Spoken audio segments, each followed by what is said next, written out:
time. Welcome, everyone. Thank you so much for joining. I'm Srinidhi Rajan. I'm a product manager with Amazon. I'll also be the moderator for this event with Women in Product. So before we get started, a few house rules. Yes, this session will be recorded. We'll post this on YouTube, and we'll also share the slide decks to you over the email that you use for registration. And this is a closed group session, so please feel free to turn on your videos if you're comfortable. It'll just be easier to collaborate, discuss through things. And we'll take questions towards the last 15 minutes of this session. Feel free to raise your hands as the speakers share their insights, and we can hold all the questions, group the questions together towards the end. Now, moving on to the exciting part, kicking off the event. We are here for the Women in Product Blender, Mastering User Feedback, a hands-on guide on gathering user feedback. Today, we have Geri and Lucy, who will share their practical strategies on gathering user feedback. Geri is the Chief Operating Officer at Foundry, and she's serving as the first woman on the executive team. So kudos to that. And we have Lucy, who is a product designer at Foundry, and she also serves as the treasurer for the UXPA. She has made everything from mobile apps to dinosaur puppets. So excited to have you both, and I'll pass it on to you to kick off the event.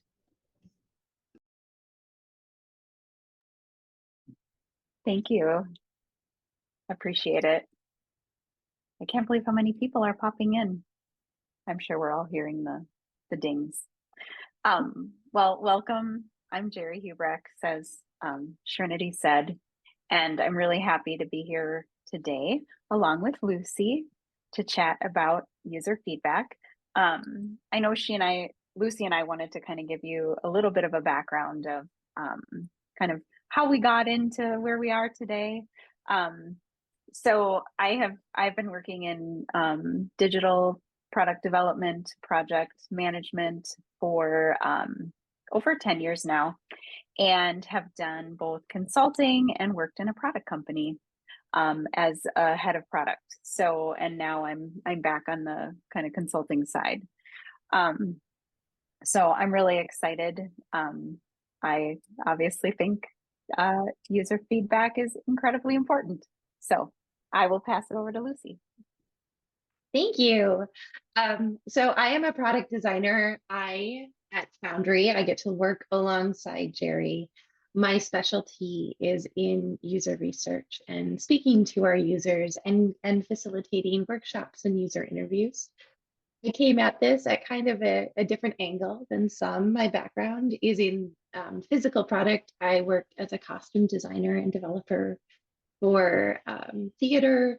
I did props at Ford's Theater for about 8 seasons. And then I also created mascots and walking and talking children's puppets for Sesame Street Live, Trolls Live, and Paw Patrol Live.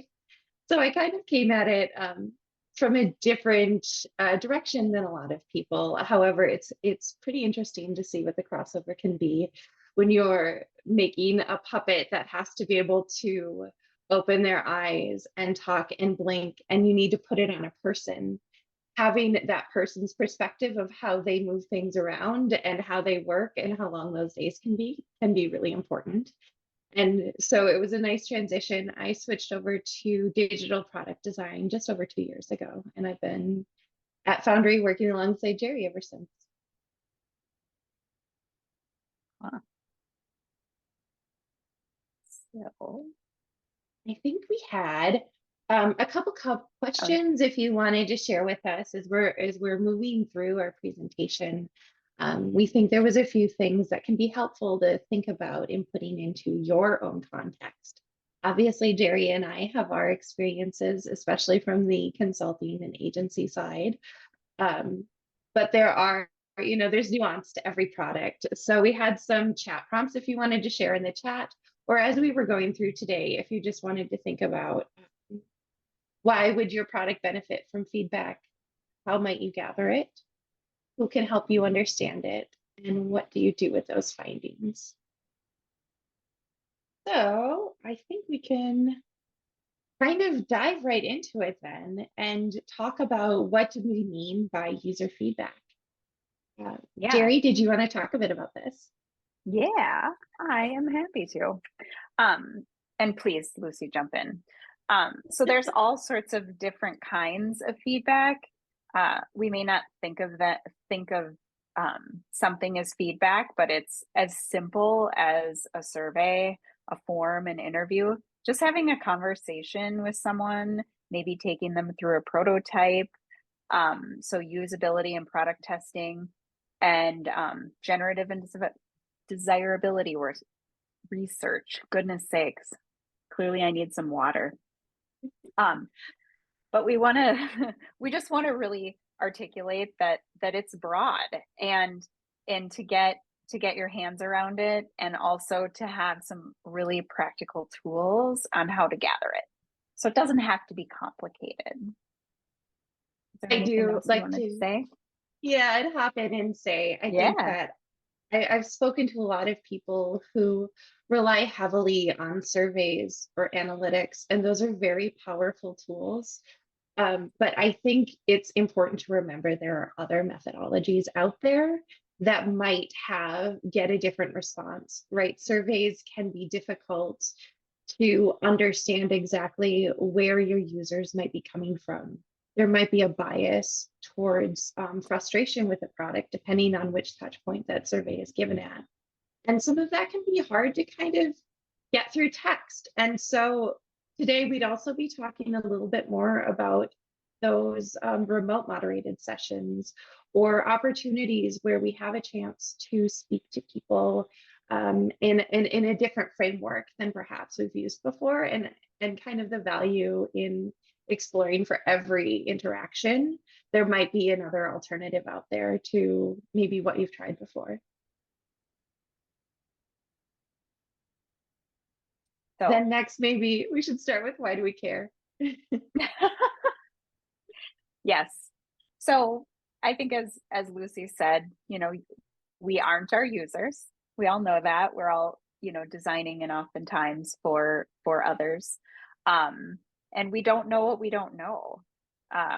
It's very real when the loudest voices are in a room, and that's what's captured, or that's the folks that come through on a survey. So really being aware that that is something that happens.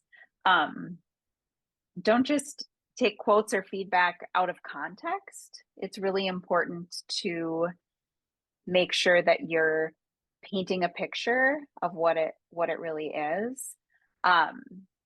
And also the user feedback really does help you prioritize, and it's another data point in all of the product decision making, and should be really taken seriously that way. So I wanted to share a quote that I came across while doing some work and some research, constantly researching things on my own. That's the nature, I think, of a product designer. But it stuck with me that if you're not talking to the right people, it's really hard to make the right decisions. And I think that that is ultimately what I always fall back onto as why we should do focused research, or why we should speak to our users.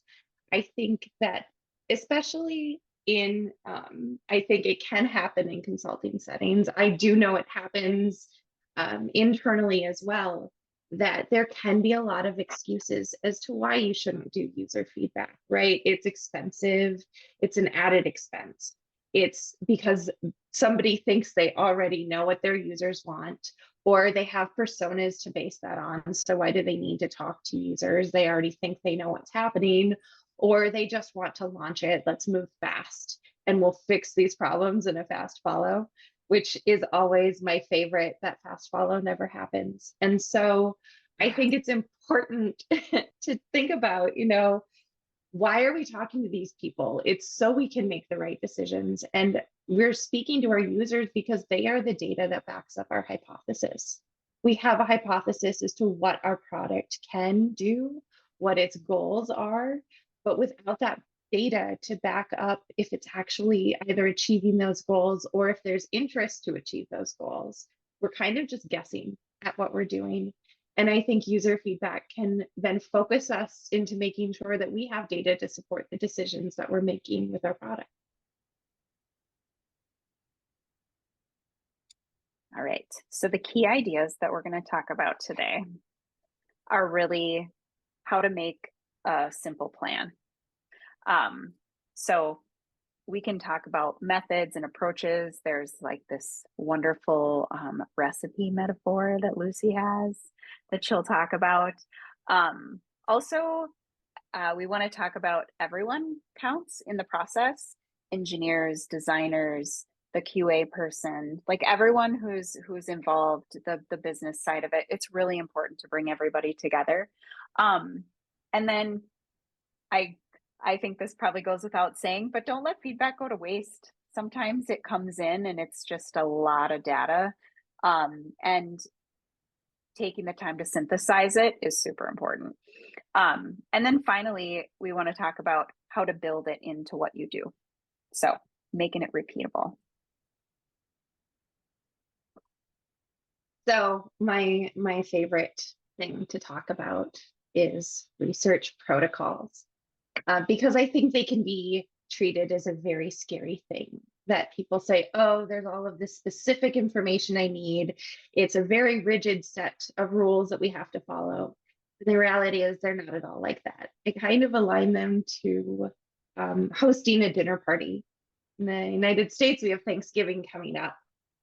So thinking about who is going to be attending, if you want to think about who's coming over, why are they coming over?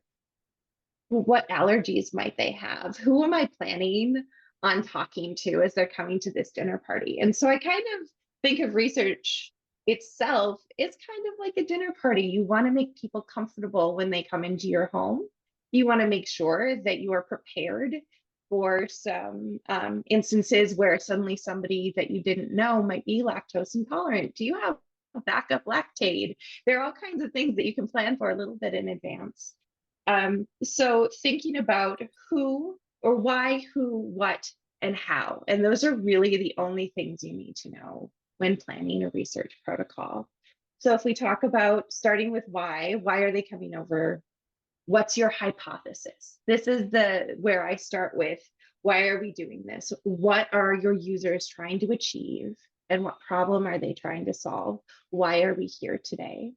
Then the who, is where you start to think about the people that you're going to be talking to. If you ignore the needs of people attending, they're not going to have a very pleasant evening. They're not going to have a nice afternoon with you. So you want to think about, is this something they're familiar with? Is this something that they're already going to have preconceived notions about? Who uses your product? And do you know what they're attempting to do with your product? And I like to compare this to what are allergies coming over? Does someone you know hate cheese? Because that does happen. People do hate cheese. And then, you know, it always happens. And then start with who before you then determine that what and how. And so what I like to compare to are your ingredients. They're your tools. You need to know how you're going to source your participants, just like you need to know how to source your ingredients. Does it come from a specialty store? Do you need to make an extra trip? Do you need to find people that might have a specific niche thought or something about them that makes them slightly more difficult to recruit? Then you also want to think, what do you need for this? Do you need a prototype? Do you need a list of questions? What are you going to be showing them? What's the actual physical thing that will help you achieve this conversation or getting feedback from these people? So I always think of that, what is writing a grocery list and an equipment need list. Do you need Zoom? Do you need a recording, something to record it? I've had instances where, my gosh, there's so many good AI things out there now that I can have just summarize my meetings. Is that something that I want to account for as I'm conducting a user interview? Then we move into how. plan your time frame and your tool usage. You can't put a turkey in the oven at the same time as a casserole. They just don't fit. Sometimes they just don't fit. So you want to plan your timeline a little bit. Make sure you give yourself time for breaks. Make sure that you're not stacking people up. So by the time you're on your third interview, you're so jumbled up and frustrated and you haven't had a water break or a bathroom break. So thinking about that timeline and thinking about how many people need to participate in it and then what are their roles. That's kind of that whole protocol is you just want to think about, well, what's going to happen during this and what could happen. The other thing I would say is, the first time you make a souffle, you shouldn't make it with the most expensive cheese you can find. So don't spend too much money or time on your first try. I think that oftentimes the argument that research doesn't work is because there have been, maybe someone has experienced a very expensive, very exhaustive research session, when the reality is, especially for usability, you can start to see data points appear after 3 to 5 users. So understanding at what point you're going to start seeing a pattern that can limit it. And especially that first time you're experimenting to see maybe how many data points do you need to take a look at as you begin to test your hypothesis. And then, one of the things that I think is really important, planning on the front end and document what happened and adjust as you need it to. Oftentimes, I think you need to have a level of improv. Something might come up, your computer might not share, the internet will go down. So having a backup plan and then recording what that was can be really helpful to write those notes in the margins and remember what went wrong and how you can fix it for next time. And that's how you learn from your mistakes. And also just keep in mind that oftentimes we can have things come up and that's not going to ruin the study, right? Something could happen where a participant maybe was recruited incorrectly, or there was something that broke, and you can just maybe collect and learn from there and move on, and then remember next time that's the next thing you're going to plan. Yeah, So go ahead, Jerry. No, you finish and then I'll go. No, I was gonna give you a transition. So once we kind of have an idea for planning, then we want to talk about the people involved. Yeah. And I was just going to say a few things about this. When you describe it, Lucy, it's like you are being hospitable, right? It's like there has to be a planning component to it. So it's when I hear the word protocol, I'm like, oof, that's, I long ago worked in like a research university and it's like, oh my gosh, protocol is like a little much, but it's not scary. It's like, it is a document to say, this is who, and why and what, just like Lucy described. So you have it somewhere so you can share it with the other people. So you can, make a business case for it and really describe what you're doing. And it's not, complicated. It could be talking to 3 people and gathering that feedback and synthesizing it and, taking it to the next version of something you're doing. So, and I guess to that end, I'm a big proponent of kind of everyone involved in a team and involved in product development is incredibly important to both gathering feedback and also understanding it. So getting it in terms that your team is going to understand is so important so that it becomes actionable. It's like we don't want any feedback gathered and then, oh man, it's not used. That's the worst. So really being able to, explain, maybe you have these personas and people are very familiar with them, but you're seeing that there's this new user type cropping up or something. So kind of explaining that to people in the context and making sure your team members really have an idea of what you're working on and why. Another reason why I think the protocol is important, to have things just written down. I can't tell you guys how much Lucy and I are like, please just write things down. Not in an exhaustive way, but it's just an important thing. So again, like human connection across different disciplines is really, I'm guessing that we can all agree, is incredibly important to building really effective products. And then when there's say a goal that you're working on and it's really, really, really important to the business, and you have, some significant voices that are maybe saying different, you can use this feedback in order to be a tiebreaker, or when people are really, really exhausted by making decisions, it's like, oh, we've kind of covered this. We know that this is a thing, and we can, really drive this in the direction based on some data that we have. So in using it that way, it's super helpful, and it's also empowering when everyone's kept in the loop. I think I'd pop in to add to, oftentimes we'll have stakeholders that have strong opinions and are very, very close to a product. And sometimes when we're too close to a product or a problem space, we just inherently bring our own bias in a very convincing way to kind of break that ownership, or that connection sometimes, that when stakeholders don't want to change their minds, sometimes just bringing in a human reaction and letting them perhaps see how users react to something can be very, very powerful. I think at times it can be, people will get really excited about a very clever concept. And it's really important to make sure that that clever concept is actually moving back to your hypothesis and moving that lever for your users.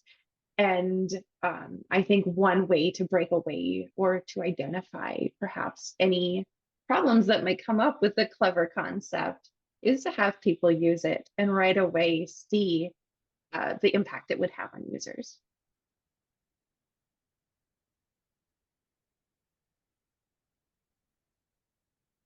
So as Geri had mentioned about, we don't want user feedback to go to waste. And I think one of the most important things I can say on this slide, and I'll say it a few more times, is that raw data does not add value. I've had an experience where we've had users, a small set of users on a specific product. It's an internal tool. And oftentimes we would get feedback directly from those users saying, this isn't working, this isn't working, this isn't working, we'd like these things changed. If we go ahead and make those changes, I've discovered over years of working with the same product, when your user changes, then their preference is going to change. And so I think what we want to be careful of is we're not immediately responding to just a simple user request. What we're doing is looking at the pattern, and we're looking at the gaps, and we're looking at a set of more than just one person or two people who maybe use the tool the same way. We want to look at where there starts to be repetition in pain points, or where there starts to be opportunities that could arise within those gaps. So making sure that synthesis happens before any action happens is very important. And one of the best ways to get a well-rounded understanding of your data is to involve your team in the synthesis. An engineer is going to see something differently than a product designer.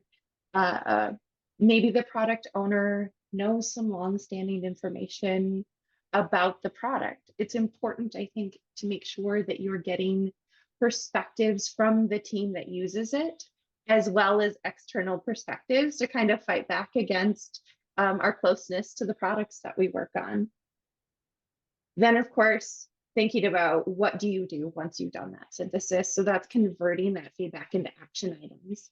And where that becomes difficult and where I think it can get a little sticky is oftentimes we can start to align what our users are asking for, but then we need to set them in the context of our business in order to make sure that what we're building and what we're changing is beneficial for both the users and the company. If you make choices that maybe fit with what your users need, but they don't align with where your company is currently, you can have an issue where you've designed the right thing, but at the wrong time. I kind of think about it as if your customers want a rocket ship, you shouldn't build a rocket ship if what you specialize in is paper airplanes. So then you maybe want to adjust and say, am I working with the right customers? Do I have an understanding? Is this really the group I want to work with? And again, it's looking at the future. So maybe you've learned something and you can think further down in your roadmap, aha, here's an opportunity space. Let's write that down. Let's document it and remember it for next time. But you don't want to build something or do something that might accelerate your users that isn't in tandem. Mhm. I was going to add just one thing, Lucy, that you made me think about when you were talking, and that is, you know, one of the audiences for user feedback, I guess. Maybe I'm going to talk myself out of this comment, but it certainly is a very, very important data point. And you were speaking to it where you're not like you're gathering feedback from the users and then it doesn't align to the business goals. And that is a very real thing. So as you were talking, I was like writing down getting feedback from leadership specifically. That is really an audience that I know that I'm sure we all have experience with, in that we're balancing what is coming from, you know, the CEO of a startup with what is coming from the users, and maybe best practices, and trying to put all of that together, right? And really considering the weight of these different things. You know, this is really getting into prioritization as I'm thinking about it, but I have a specific example where we had a significant user group who was working in a product, or in our product, and they had a lot of concerns, and they were really valid concerns. Like, absolutely, the things that they wanted would be game changers for their day to day. Like, they were the users of a very significant component of the product, and the things they were asking for were like, yes, these things would have you know, significant return on investment. That said, the business was going in a different direction, and the team wasn't aware of that. So because it was going to be doing a specific type of automation that would change a part of that work. So I think that's just, I only call that out as just, you know, user feedback is incredibly valuable, and it has to be put in the context of everything else that you're doing as a product professional. And I guess, you know, therein lies the job in some ways. So Sure, I think what do we user feedback is one of the many voices that you want to align with. And I think yes. it can be a nice tool to use to guide your team and your stakeholders and leadership. Yeah. Yes. Yeah. So, you know, we think user research is super important and something that should happen on a regular basis, and know that it's, you know, as Lucy said, it can be perceived as expensive and taking too much time and all of that.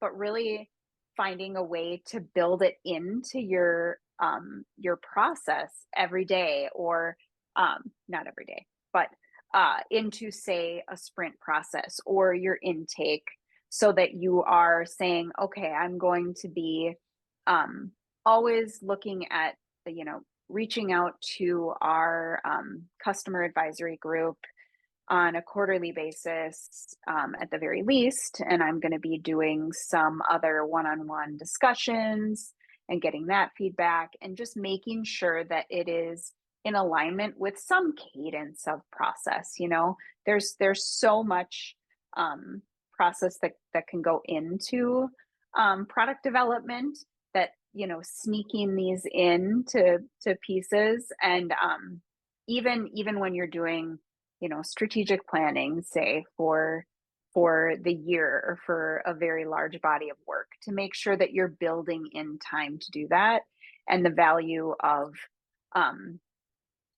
getting a prototype in front of someone before it's built is, you know, priceless in many cases.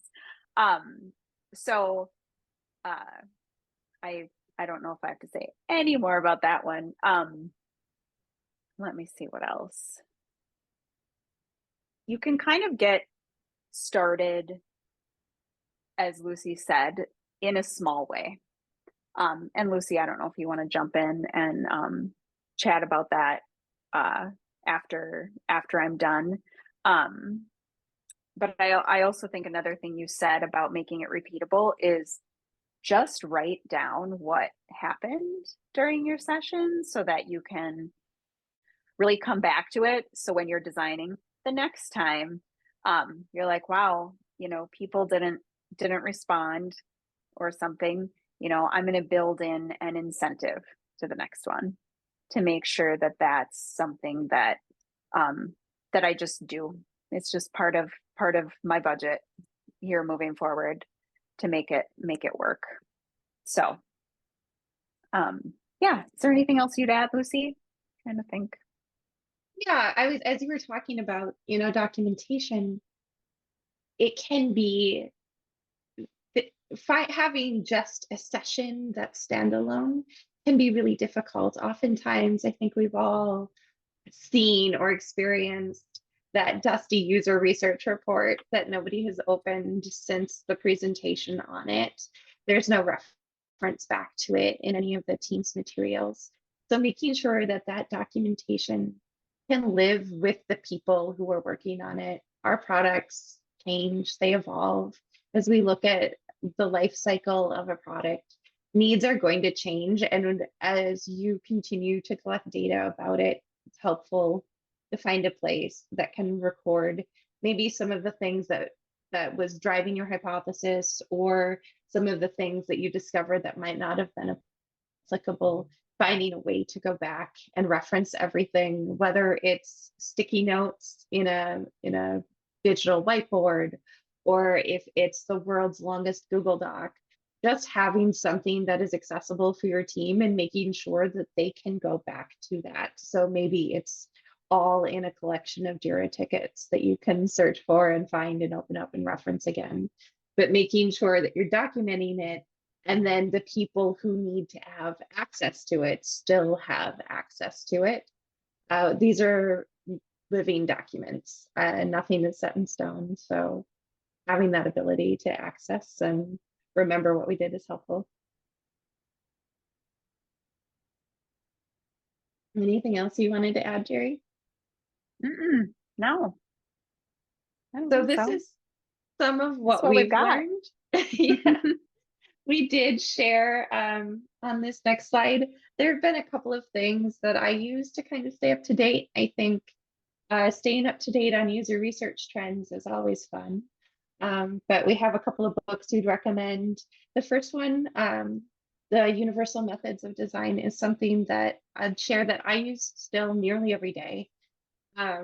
Every time I hear of a new way we need to gather research, or I feel like I need an explanation as to why I need to make a decision, I'm constantly pulling out this book. It's very tactical and gives you a lot of suggestions for alternative ways of collecting user feedback and interviewing your users. So I'm constantly pulling that one out. And then the link above, UX Tools, they do an annual survey saying, you know, what's happening now. But also they have fun reminders of activities that you can do or new ways to approach problem solving. And it's, you know, methods are constantly evolving as AI is disrupting a lot of things. It's nice to be able to try a new way of solving a problem.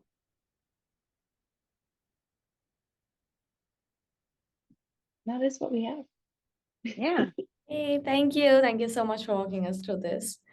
We have audience questions as well.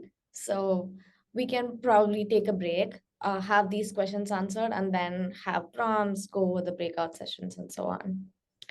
So we have a question from Evelyn. Evelyn, do you want to go over the question yourself?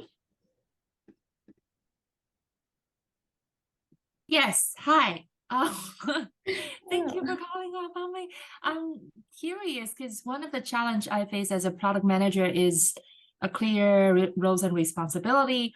A lot of times I don't have a UX researcher, but when I do have one, I sometimes find it really blurry in like a user session interview before and after what PM versus UX researcher play, like before, during, and after. So would love to hear from both of y'all in terms of your thoughts on how can PMs work very effectively to bring the most out of a user session. Thank you.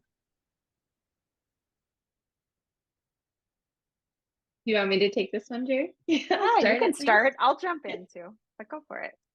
So I am not a dedicated user researcher. I wear a lot of hats, but I do work closely with PMs. What I have found when I am attempting to run a user research session is having a PM observing is very, very valuable. I think that typically it may be my biased perspective, letting the researcher take the lead on the planning and the protocol is helpful. I think that coming up with a why and a hypothesis is going to be a group effort. The entire team is responsible for that. But then when it comes to actual user testing, user feedback, having other people observe those sessions so they can ask notes. I've even had PMs Slack me in the middle of a user research session with a question that maybe I didn't hear, but they thought they heard something that made them want to explore it more. So I think it's really valuable to have a PM participate even in the research. Mm-hmm. I was just going to add, you mentioned roles and responsibilities and what would they be. I don't know that I've ever worked somewhere where it's been completely consistent. Probably because we all have really unique skill sets and sometimes we're, stronger in some things than others. So I think it could be incredibly useful to create a protocol doc and then just include like who's going to be asking the questions, who's going to do the synthesis, and just really discuss the roles and responsibilities of the just like logistics of it. And I think just having that conversation is helpful, kind of helpful to everybody to figure it out. So who knows, maybe the person that you thought might want to be asking the questions is not the person who wants to ask the questions. You never know. So I'll move on to the next question from Tia. So a challenge, do you want to go over, Tia?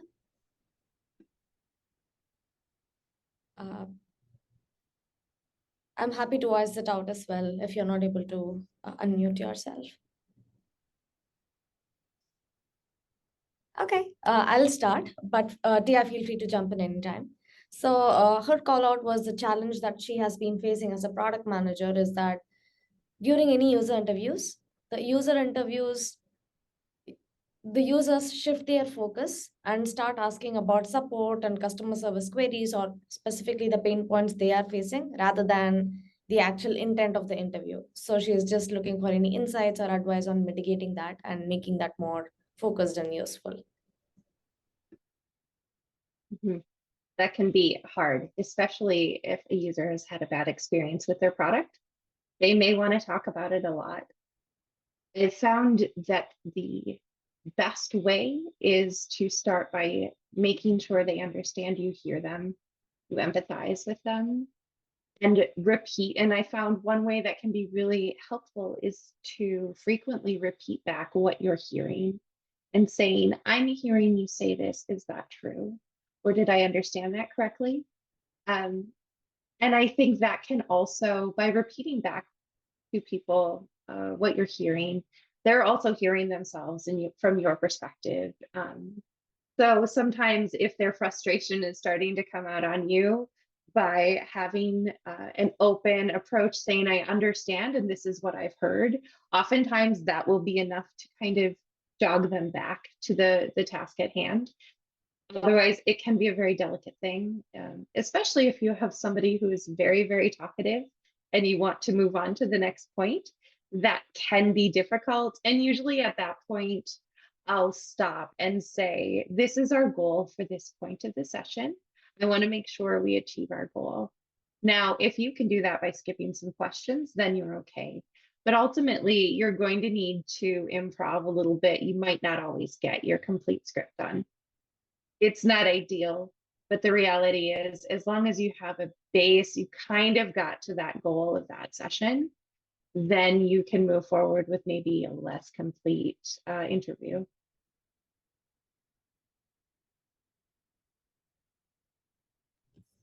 If I may just add on, for me, what has helped is setting the context and clear expectations right from the start, saying, this is what I need from you. Anything else, we would love to have it, but here are the last 10 minutes for that. So setting that stage up, asking specifically what I'm looking from them has helped me.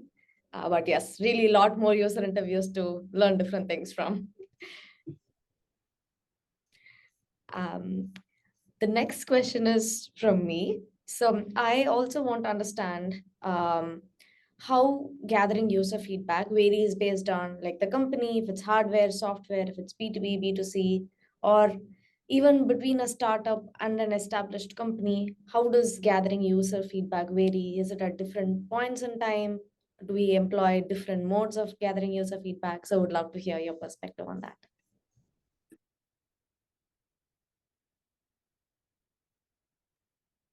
You want me to chat a little, Lucy? Go ahead, Geri. Yeah. I guess in my experience working with varied size organizations, I would say, yeah, it does vary. You know, it's some of it is cultural with the organizations and what they're comfortable with. You know, I've been in startup environments that are like very comfortable failing fast and just talking to people on the fly and, you know, just really going with the flow in that sense. And then on the other side, you know, taking a lot more time and you know, I guess formality, I would say. So I would say it goes along with you know, the organization, but I wouldn't let that stop someone from trying to just maybe have some conversations if it's not that many. And if your users are accessible, that is, right? I know it's sometimes that isn't the case.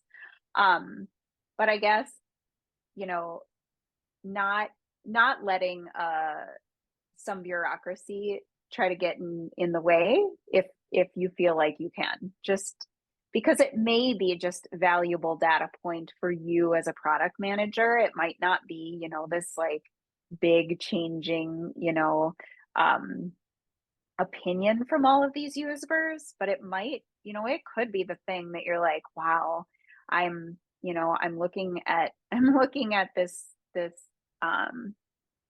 thing that I'm trying to decide whether what is important or not, and it could make the difference. So I know it's the depends answer, which is always kind of like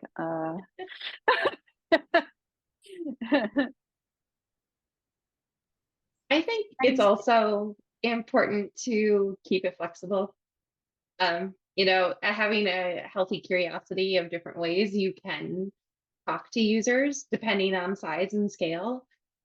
Even at some place with maybe a very large, very rigid process set in already, there might be an opportunity that there's a gap somewhere, there isn't, there's an uncovered touch point somewhere that isn't.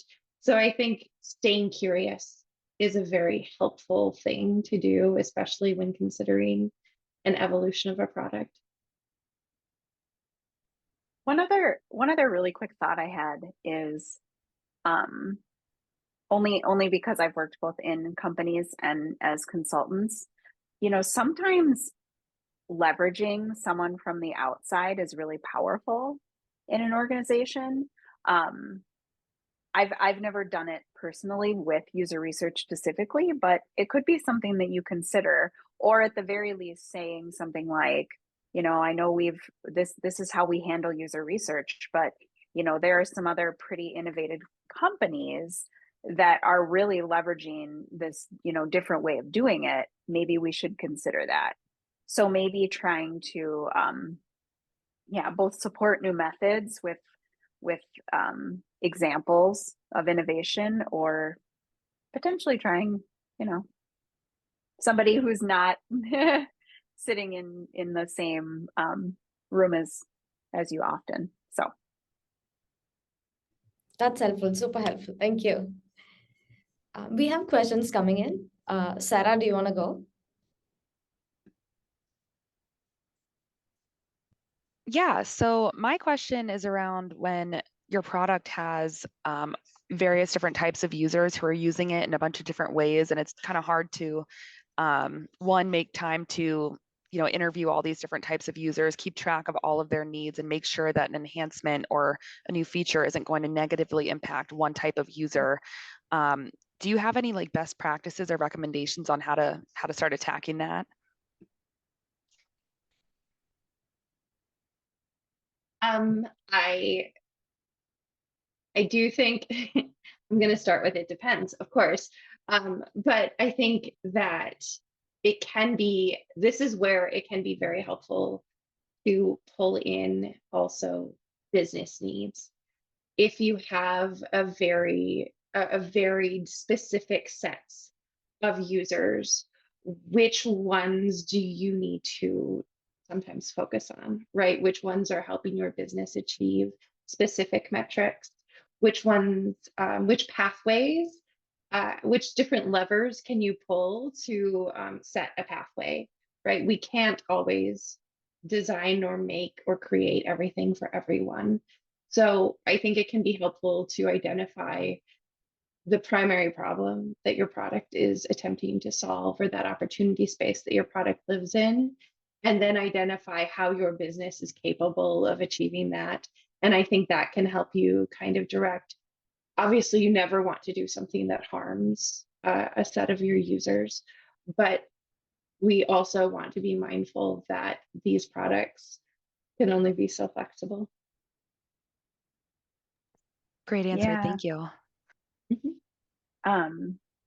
I was just going to add, and this is where we all get to it becomes like a therapy session of product managers, but leading product is really hard, and being able to prioritize, or figuring out how to prioritize when there are so many users and there are so many demands on a product.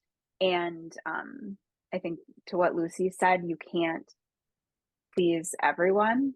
And I was just getting into my product leadership job, and I was talking to somebody who had gone through a pretty significant evolution with a company that was a product company, and he had gone through an exit. And I was chatting with him, and he was like, I just felt like I was trying not to disappoint someone, and I was trying to find the right place to focus, but knowing that I couldn't do it all. So I guess I only say that just to acknowledge that I think that struggle is just very, very real in this profession, and it's part of it's part of what makes the work really tricky, because it is this balancing act of what's important for the business and what's important for the users and what's happening in the industry and what technology is coming next, and there's just so many factors to consider. So Yeah, for what it's it's worth. interesting to see how like the business decisions also drive how we react or respond to these different user feedbacks. So interestingly, I came across this like a study on the Spotify's experimental approach. So what I learned was if your users, any customers above the age of 25 to 28, their ability to learn and experiment with new things drops exponentially. So it also gives you some perspective that is your target audience is of a younger age, they'll be more receptive to multiple experiments, multiple things happening on the page, like what Spotify is doing, like with AI DJ, a whole reel like homepage update. So all of those is much prevalent in the apps targeting young adults and early adults as compared to like established apps which are targeting more older population as compared to the younger population. So that is also an interesting call out that I wanted to share. Absolutely. We have a couple more questions. Alexis, do you want to go? Sure, I can go.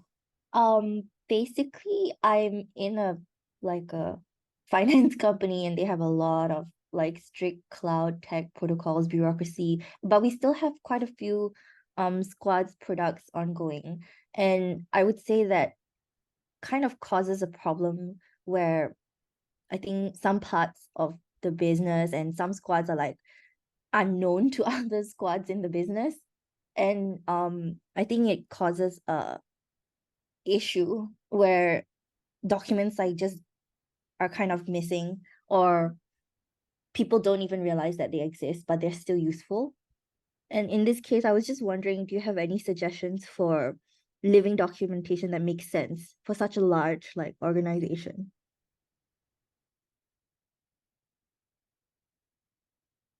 I would start with I think we all experience this problem, right? The Wherever you store your data, there's always going to be a bit of a mess, no matter how good those processes are in place.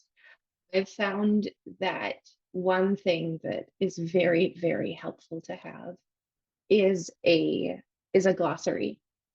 I usually have a client glossary with what specific terms might mean to them and activities that we've done, just keeping track of what we've learned in different things as we've started to evolve.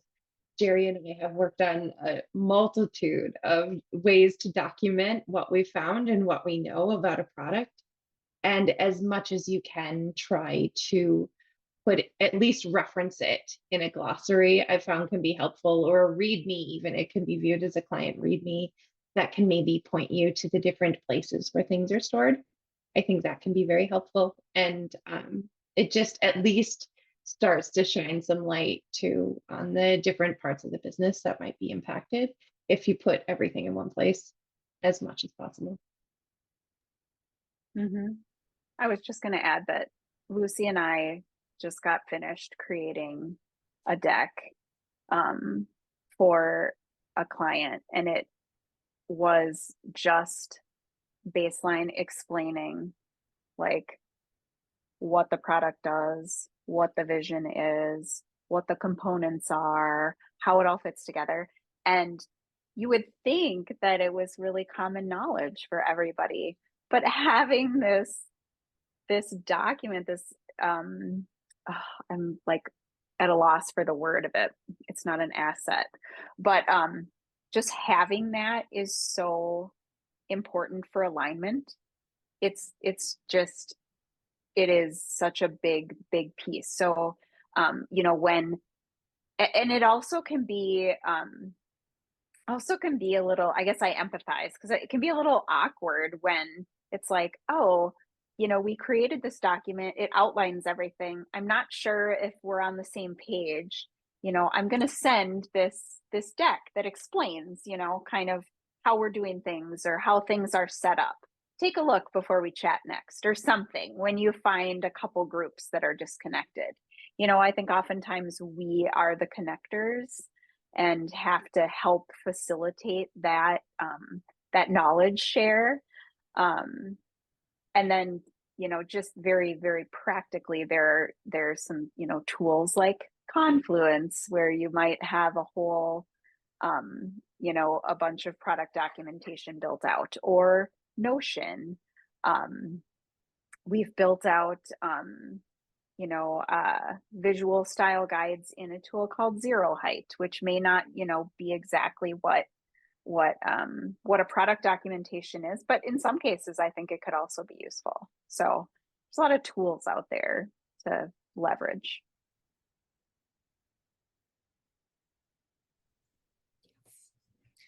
We are almost at time. We have one final question to take, Erica. And before Erica goes, a reminder for everyone to add in your inputs on the survey. We are in a user feedback session, so we really love your feedback so that we can optimize the sessions further. So please feel free to add in your inputs there. Erica, can you go? Yeah, absolutely happy. I'll try to make this quick too. So you guys kind of led, this has been really good, really valuable. I'm in the middle of a user research project. So I really appreciate it. It's going to be really helpful for me over the next couple of weeks. But I wanted to ask, you guys talked about how the loudest voice doesn't always equal the most valuable customer feedback. How do you plan your customer feedback? Like what customers you reach out to ensure you have a variety of voices, especially with user interviews? I think things like NPS or some other surveys that are in product does a good job of giving you a variety of voices, variety of workflows, variety of like customer backgrounds. But when you go and want to talk to coaches and have an in-person interview, which is sometimes the most valuable because it's really open-ended, how do you make sure, like what are successful strategies that you've implemented in the past to make sure that the voices that you're hearing that are important, that you use in leadership conversations and product prioritization and all these things to develop buy-in and validate what you're building or any of those decisions you're making, that it's coming from a variety of backgrounds and you're not just listening to one section of your audience and almost over amplifying a voice that doesn't speak for your masses? That's a great question. It can be, we've all experienced this, right? In workshops or in meetings, oftentimes the most confident can lead with the loudest voice, and they're the ones who end up talking the most. I think we have to be careful and acknowledge that every time we reach out for research or feedback. I've found that utilizing some of those tools, like surveys, and knowing where in the process, at what touch point, or what their experience is with the product, utilizing those to get a wide net, and then being very selective as you narrow down your options. Oftentimes when I'm conducting research, I usually start with a survey of some variety. And from there, asking questions that are specific to the types of users that would be able to answer my questions. And so oftentimes survey first to then narrow down your pool. That can be one way of doing that. Another thing is trying out different methods. So not always relying on the same thing. I agree, speaking directly with your users can be very, very valuable. Figuring out which ones you want to talk to can be really difficult. If you can look at a spread and have an example of who your most common users are, that can be one way of doing it.